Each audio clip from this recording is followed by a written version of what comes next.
Well, I am so honored to be here. I think it's been many years since I've come to Turning Green, and it always fuels me. Now is a time that we need that fueling, I would say, more than ever. So I'm going to share my screen. I almost always talk about plastic, but I'm going to do a little experiment today and talk about a new thing that my husband and I are wrestling with, which to me really ties into the theme, some of the themes that Mackenzie talked about needing one another for this work and how we cannot do this work alone or we will burn out. So thanks for indulging me in this little experiment. When I spoke with Judy this morning and she mentioned the theme of today was really diving into the idea of resilience. It's a topic and a word and a concept I've been thinking about a lot, but I was inspired to actually just look up, how do people define resilience? And I came up with this list of the 7 skills of resilience. You can read these. I won't take the time to read them all. But as I look at these, I immediately put them in 2 categories that I see are interconnected. So it's, how do we take care of ourselves so that we can take care of others in our community? Taking care of ourselves, and then also taking care of our community, finding meaning, being helpful to others.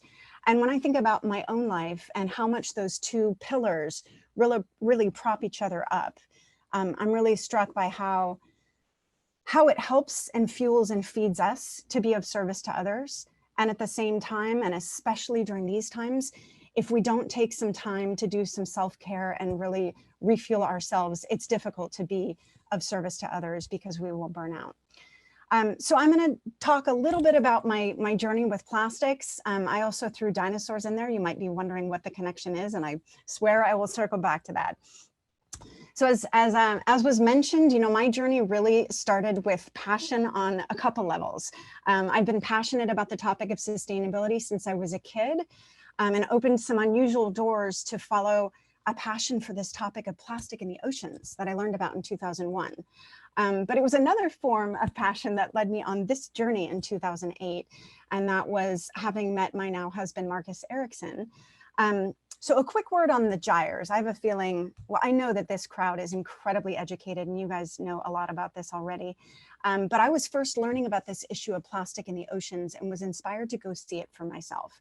The oceans are all spinning, floating plastics get into these regions and they create these massive smogs in our oceans. So seeing this firsthand was really eye-opening for me. I saw plastic getting into the food chain. I saw new evidence of plastics increasing exponentially at sea. And it was really this, seeing this in the food chain, that inspired my now husband and I to start a new organization. The first thing we did, though, was do kind of a publicity stunt. We built a boat out of 15,000 plastic bottles that he sailed to sea. And when I think about the topics of resilience and putting yourself out there, something I've learned over the years is that no matter what you do, if you put yourself out there and you take a risk, there are going to be naysayers. They're going to shoot you down. They're going to tell you it can't be done.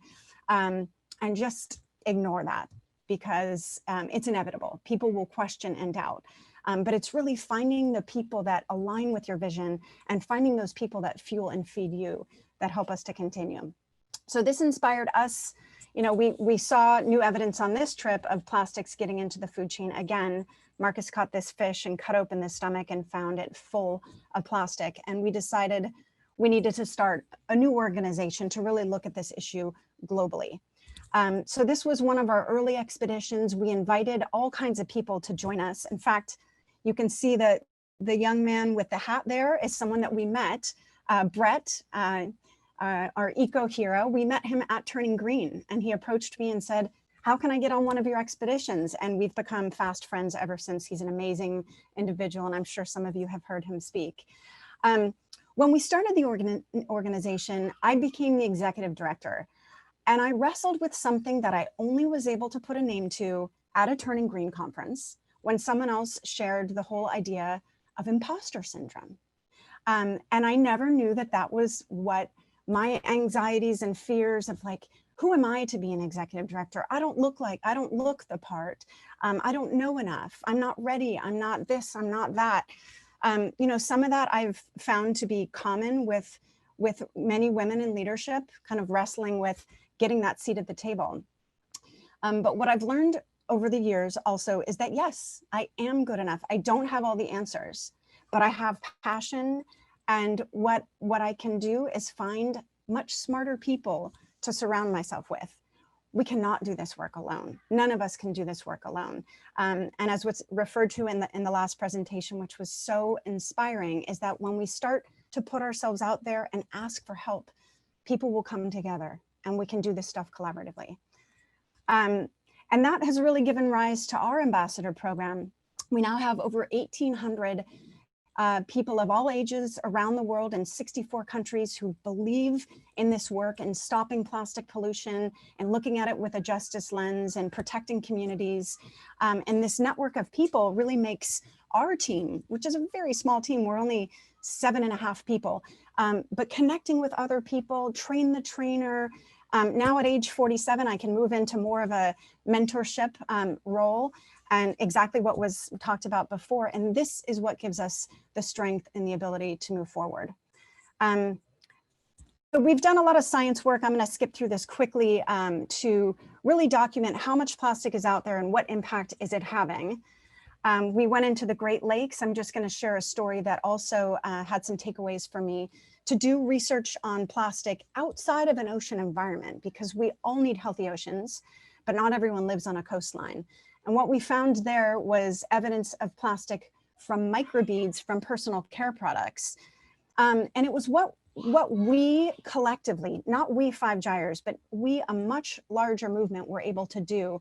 That was the takeaway for me.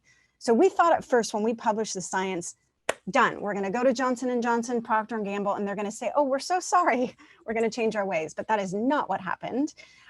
They basically said you need to do more research. So our larger community, NRDC, Storia Stuff, Clean Water Action, Great Lakes Alliance, on and on, came together and were able to pass a federal bill in 2015 to ban plastic microbeads. Now, I understand from the chat that you all had a chance to watch Story of Plastic, which is an incredibly powerful film. This is really this new narrative on better understanding that these issues don't work in isolation, and they're connected to so many other things.